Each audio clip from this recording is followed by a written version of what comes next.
Hi, I am a self-admitted meathead. I'm just flat out gonna say that because I think this trailer in this 6.1 kind of proves that to me, because I don't care really about the, whole theater thing unless it has actual really good combat. I don't have a lot of faith in it until I see it in game and we can see. The main reason for that being is because if they have a serious combat where they're like, oh yeah, we can have Stygian level enemies, right? We have Stygian level enemies and we can just like recreate previous Stygians, that'd be nice. But if it's not that, I kind of don't really care. I flat out, chat, I don't really care if it's not that. If I can't recreate a Stygian or, do a whole bunch of fights, it's not my cup of tea. I mean, we can talk about it and sort of the statistics of how Genshin is done. I've played very, very few TCG. I have. And sadly, it did reveal that I am like in the top 70% of players, maybe even top 99. I actually need to go back and look. I have played 55 PvE games. 55. I've obtained 4 special cards, and I've done PvP 4 times. I apparently have played more than 70% of all players of TCG. So I'm gonna be honest, I do wonder how exactly is this gonna be used, right? Because the TCG was a complete fumble, and there was another thing that I'm blanking on, but there was another thing that was also a complete fumble, I would say. Maybe not a complete, I don't know necessarily what, Genshin's expectations are, but, I was very, I don't know, until I see it in game, and, we can see, how possible combat stages will work, I'm not excited. Because if you saw, we've had this before. We've had this sort of thing nowhere near as in depth, which is why there is a possibility. There's a possibility this could be pretty good. There's a possibility. It's not exciting to me until we see properly, like, how easy is it to create enemies with higher HP pools, 7 billion HP, right? Whatever. It'd be nice if we had like a stage where we could just have an enemy not move. That would be great. And that would change the game forever for me. If we could do that, Genshin, you're speaking my language. So, yeah, if that can happen, sure. I think, I don't want to sit here and say, like, it's not a good addition. I think people will have fun with it, but I do wonder how many people, how many people are actually going to have fun with this? How many people are actually going to use this daily?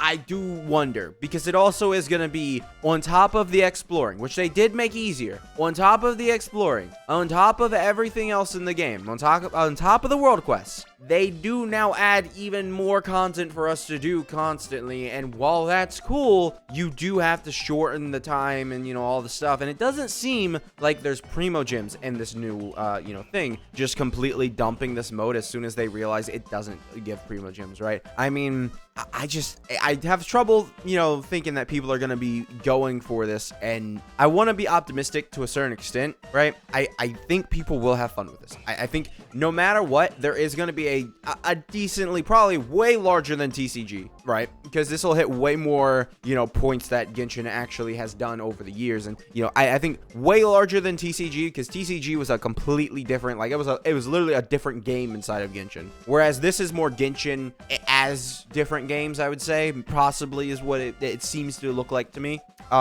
So that's kind of what I see when I look at this, right? Like, that's kind of what I see when I look at this. So I think a large majority, maybe not a majority, but a large section of the community will definitely enjoy this. As for me, really what I look at is the character customization. That is what's exciting me the most, right? So we have the character customization. Now, issue is, the characters will probably suck, right? Let's take my Mavwika here. She is C2R1, right? I will probably not be going ahead and exploring with these characters, sadly. These customizable characters, I'm not going to be exploring with them. You want to know why? It's simply because they're just not going to do damage, right? There's no reason for me to have a dead party slot. Maybe if they could act as a 5th party slot, then we're talking, right? If I could just switch to them like an item, have it be like just item switching, right? You just have it be something like that, right? If I could switch to them that way, that'd be pretty cool, right? Easy way to switch in, but as far as I can tell, you have to have them in your party, and there's no real way to just like, oh, you switch in, right? It seemed like you had had to have him in your party, and that's just not really that great, honestly. Just flat out, I just don't think it's that great. I don't really think these characters are going to be doing enough damage to warrant me putting them in my party. You can argue that overworld is so easy it doesn't matter, but, you know, in general, I like to one-shot everything in overworld, and I'm not so sure that these, you know, free-to-play, you know, just log in and get characters are going to be one-shotting things. So, I do have some worries with that. From what I saw with the customization, though, amazing. Like, truly just an amazing customization, like, overall. It looked very beautiful. And, you know, obviously, this does tie into the lore of, you know, Genshin a little bit with, you know, I guess I'll just call her because I forget her actual name. Is it Octavia or something? I don't know. But it seems very tied into the lore, and it seems sort of like, you know, Alice, sort of how we were introduced with Alice, right? Where it's like, oh, she created a whole island for Klee. Now we have, sort of appearing in the story more, you know, saying like, oh yeah, I just created a whole little mini dimension for you to play around in, right? That's kind of where I see it, right? I do wonder how it would go down. I don't know necessarily how much I'm like, I don't know. We'll see, you know, and then obviously the character that I am most excited, the thing I'm most excited for, right, in this update is Nefer. Nefer, looking at her gameplay, it seems so fun, right? Just having to go, yo, slash down and then slash down. And it like, if we're talking Nefer is on like, you know, better than Flynn's level, which, given that Lauma exists, I mean, Lauma, all right, so you take Lauma, right? This is just an automatic buff that you get. So you get Lauma, you're getting 20% crit damage, 10% crit rate. So that means, you know, you only have to get 60% crit rate on Nefer. That's pretty good. Flat out it is, right? The only thing though is that if you know, want to get Nefer's weapon, which it could be a crit rate, it could be a crit damage. I don't know. I would assume, looking at it, on a hunch, probably not a good one, but on a hunch, it's probably crit damage because this is a crit rate weapon. And typically, I don't think they follow crit rate with crit rate. I think they typically like alternate it, right? Kind of a little bit. Could be completely wrong about that. I probably am completely wrong about that. But, you know, my brain thinks that that's what happens, so I'm just going to say it. But yeah, it does suck because the weapon banner overall is pretty trash because I mean, we have Stygian out now. There's no way I'm getting rid of Favonius on my Furina. Like, with Stygian out now, Favonius on Furina is like a must-have. Like, I'm good. I'm gonna keep getting my energy the way that I get my energy. And then, you know, obviously, Arlecchino's weapon, good increase for her, but, like, they're seriously still rerunning Zhongli, bro. They're like, all right, at this point, go ahead, make a permanent banner, you know, other than standard, and throw like the first 3 Archons. Throw Raiden, Zhongli, and Vinci on there.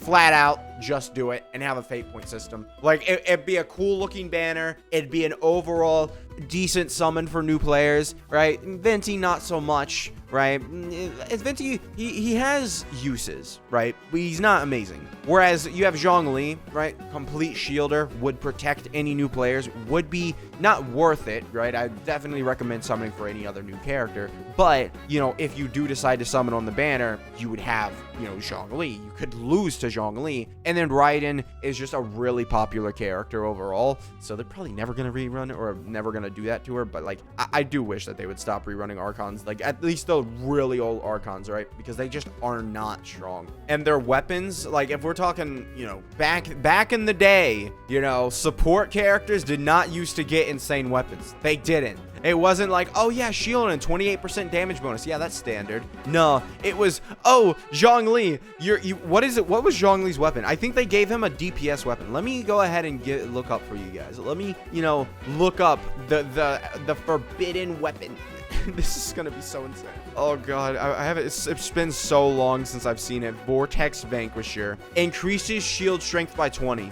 I am very confident, very, very confident that shield strength increase is only for Zhongli. It is only for the character who is equipped with it. Scoring hits on opponents increases attack by 4% for 8 seconds. Maximum of 5 seconds. Can only occur once every 0.3 seconds.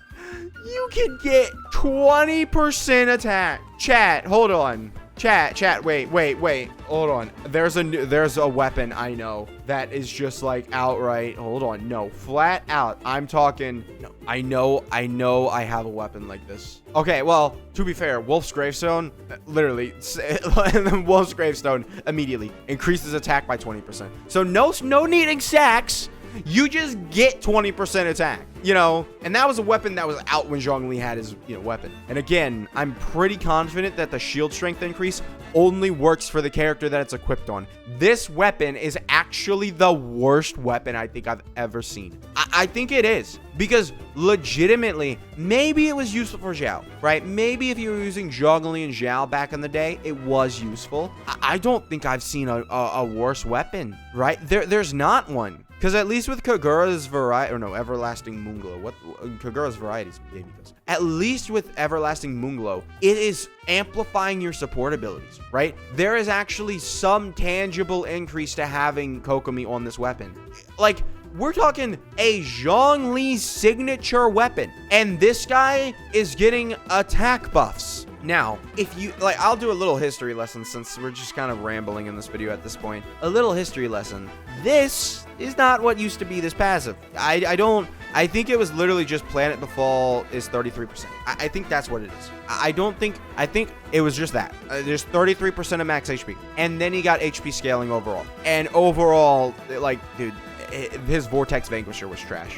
From day one, the Vortex Vanquisher was clowned on as a trash weapon, right? You have to work, and just, man, if Vortex Vanquisher came out nowadays, one, it's a crit rate weapon. Flat out, it is. It's going to be a crit. Well, no, it would be an HP percent weapon, right? Because if you don't know, it actually has the same substat here as Wolf's Gravestone. It has 49.6% attack. That insane.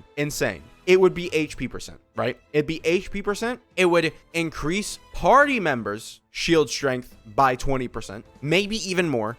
And scoring hits on opponents would probably be, also counted off field and would be considered just like it would be a party buff. So your E skill hits 5 times, right? And it lasts for 8 seconds. Every single one of the buffs lasts for 8 seconds. It would hit 5 times, then you'd have a 20% attack buff. So you've got a stronger shield, a stronger party. Everyone has shield strength increase, and then you also are buffing party by like 20% attack. And that's not even like close to what actually, well, can only occur, but while protected by a shield, this effect is increased by 100%. So then it would go up to 40% attack buff for party, is what I would imagine it would look like if it was released. Not even to, I think it would have been released in like 3.0, and that's what it would have looked like, right? It would have been really good, but at the same time, 3.0 was massive EM scaling, so it would have not been as good as you would thought.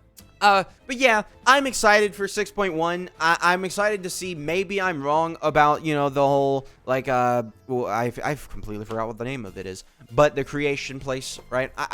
Maybe I'm wrong, and it's like, it will be, people will be able to do some crazy combat, right, in it, and that'll be super sick. But as far as I can tell, I do just kind of have to be like, I don't know. I think I might just skip it, right? Or not skip it, obviously. I think I'll try it out, and I'll probably enjoy it. It's just a lot of times what I'm going to end up looking at is like, this requires time. I don't have time. Like, that's probably what's going to end up happening, sadly. But yeah, thank you guys for watching. Make sure to subscribe, and I'll see you guys next time. Goodbye.